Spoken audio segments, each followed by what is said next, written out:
Hello চাকরি প্রত্যাশী ভাই ও বোনেরা, তো দেখতে পাচ্ছেন বাংলাদেশ সরকার বস্ত্র ও পাট মন্ত্রণালয়ে নিয়োগ বিজ্ঞপ্তি প্রকাশ পেয়েছে।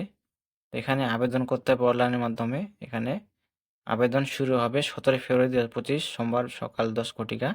আবেদন শেষ হবে 18 মার্চ 2025 মঙ্গলবার বিকাল 4 ঘটিকা। তো এখানে 1 থেকে 4টা ক্যাটাগরি দেওয়া আছে। এখানে অফিস সহায়ক পদে 11 জন লোক নেওয়া হবে, মেট্রিক পাস থাকতে হবে।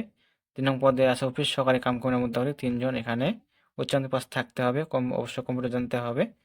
তারপর 2 নং পদে বলা আছে কম্পিউটার অপারেটর 1 জন, এখানে স্নাতক বা সমান ডিগ্রি থাকতে হবে বিজ্ঞান বিভাগ থেকে। 1 নং পদে বলা আছে 60 মধ্যে কাম কম্পিউটার অপারেটর 3 জন লোক নেওয়া হবে, এখানে স্নাতক বা সমান ডিগ্রি অবশ্যই কম্পিউটার জানতে হবে। এখানে বিস্তারিত দেখে আপনারা আবেদন করবেন। সবাই ভালো থাকবেন, সুস্থ থাকবেন। এই চ্যানেল নতুন হলে অবশ্যই চ্যানেলকে সাবস্ক্রাইব করে সাথে থাকবেন। ধন্যবাদ সকলকে।